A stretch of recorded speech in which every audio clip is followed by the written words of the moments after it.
friends. Thanks for joining me again for another wonderful night with story time with Miss Lady B. And tonight we're going to read a book called Mufaro's Beautiful Daughters, an African Tale. This story was written by John Steptoe.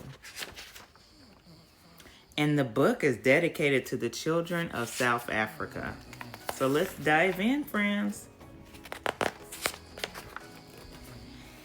A long time ago, in a certain place in Africa, a small village lay across a river in a half a day's journey from a city where a great king lived.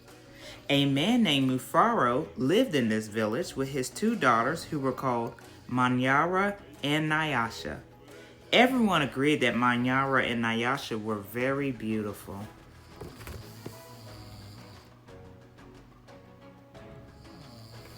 Those are his two beautiful daughters. Manyara was almost always in a bad temper. She teased her sister whenever their father's back was turned, and she had been heard to say, "Someday, Nyasha, I will be a queen, and you will be a servant in my household." "If that should come to pass," Nyasha responded, "I will be pleased to serve you. But why do you say such things? You are clever and strong and beautiful. Why are you so unhappy?" "Because everyone talks about how kind you are and they praise everything you do," Manyara replied. "I'm certain that Father loves you best. But when I am queen, everyone will know that your silly kindness is only weakness." Nyasha was sad that Manyara felt this way, but she ignored her sister's words and went about her chores. Nyasha kept a small plot of land on which she grew millet, sunflowers, yams, and vegetables. She always sang as she worked, and some said it was her singing that made her crops more bountiful than anyone else's. Beautiful.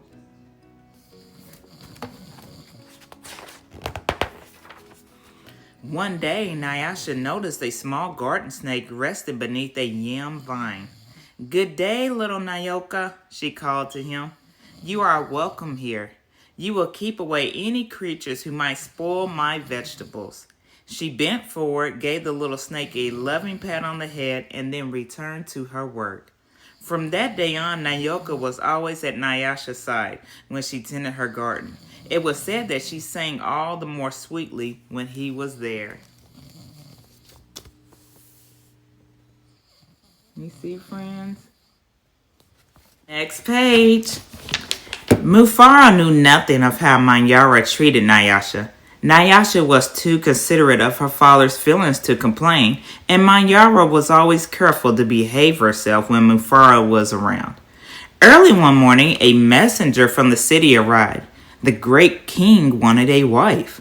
The most worthy and beautiful daughters in the land were invited to appear before the king, and he will choose one to become queen, the messenger proclaimed. Mufaro called Manyara and Nyasha to him. "It will be a great honor to have one of you chosen," he said. "Prepare yourself to journey to the city.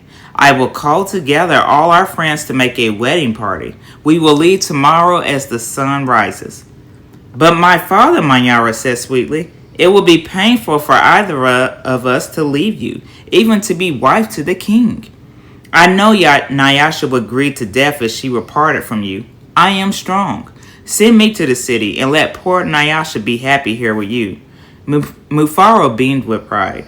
"The king has asked for the most worthy and most beautiful. No, Manyara, I cannot send you alone. Only a king can choose between two such worthy daughters. Both of you must go." Yeah, that's Mufaro and his beautiful daughters.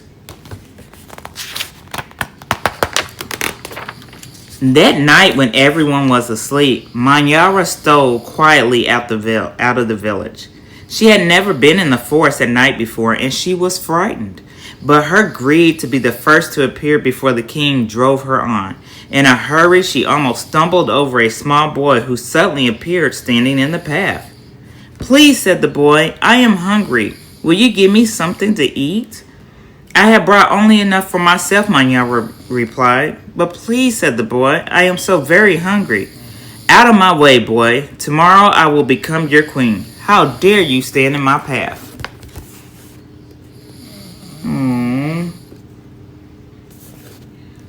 Let's see what happens next. After traveling for what seemed to be a great distance, Manyara came to a small clearing. There, silhouetted against the moonlight, was an old woman seated on a large stone. The old woman spoke. I will give you some advice, Manyara. Soon after you pass the place where two paths cross, you will see a grove of trees. They will laugh at you. You must not laugh in return. Later you will meet a man with his head under his arm. You must be polite to him. How do you know my name? How dare you advise your future queen? Stand aside, you ugly old woman, Manyara scolded, and then rushed on her way without looking back. Just as the old woman had foretold, Manyara came to a grove of trees, and they did indeed seem to be laughing at her. I must be calm, Manyara thought. I will not be frightened. She looked up at the trees and laughed out loud.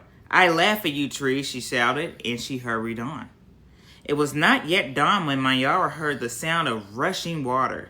The river must be up ahead, she thought. The great city is just on the other side.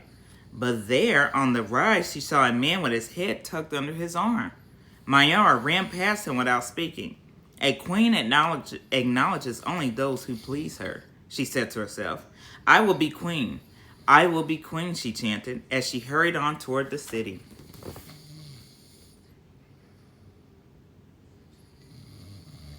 Oh, she didn't listen to the old woman. Let's see what happens next.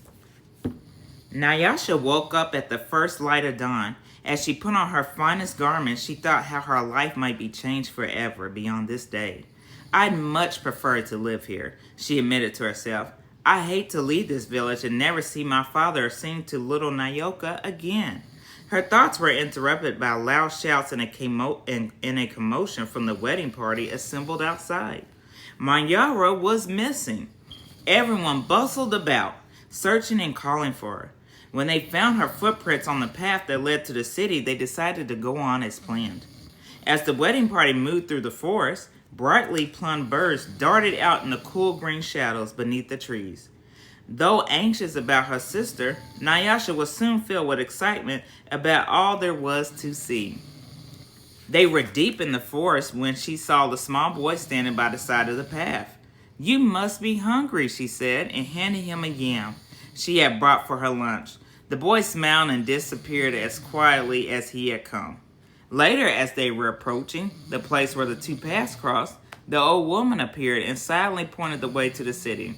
Nyasha thanked her and gave her a small pouch filled with sunflower seeds. The sun was high in the sky when the party came to the grove of towering trees. Their uppermost branches seemed to bow down to Nyasha as she passed beneath them. At last, someone announced that they were near their destination.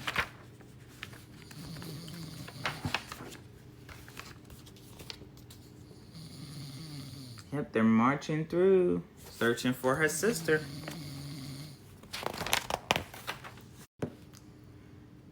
Nyasha ran ahead and topped the rise before the others could catch up with her. She stood transfixed at her sight of the city. Oh, my father, she called, a great spirit must stand guard here. Just look at what lies before us. I never in all my life dreamed there could be anything so beautiful. Isn't it beautiful, friends?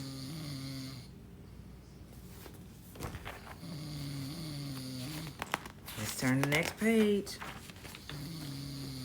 Arm in arm, Nyasha and her father descended the hill, crossed the river, and approached the city gate.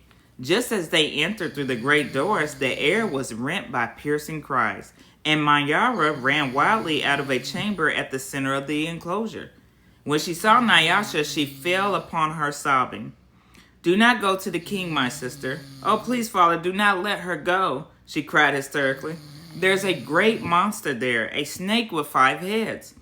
He would have swallowed me alive if I had not run. Oh, my sister, please do not go inside that place. It frightened Nyasha to see her sister so upset. Believing her father to comfort Manyara, she bravely made her way to the chamber and opened the door.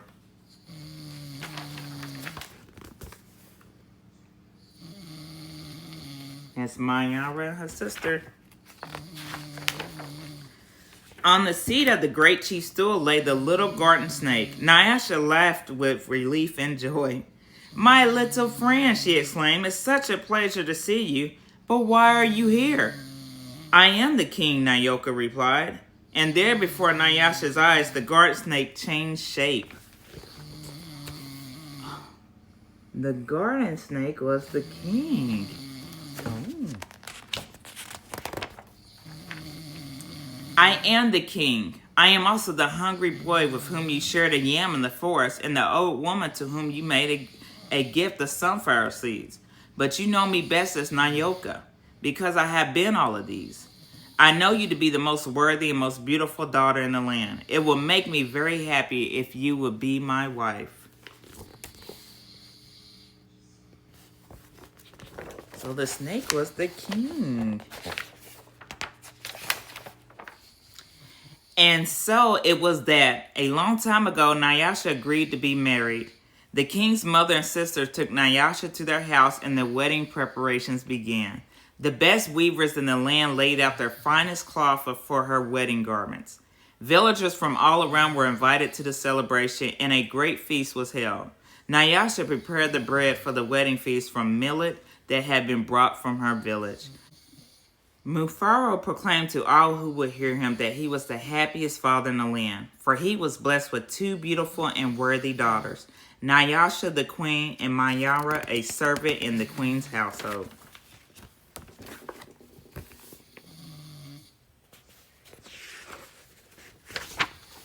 The end.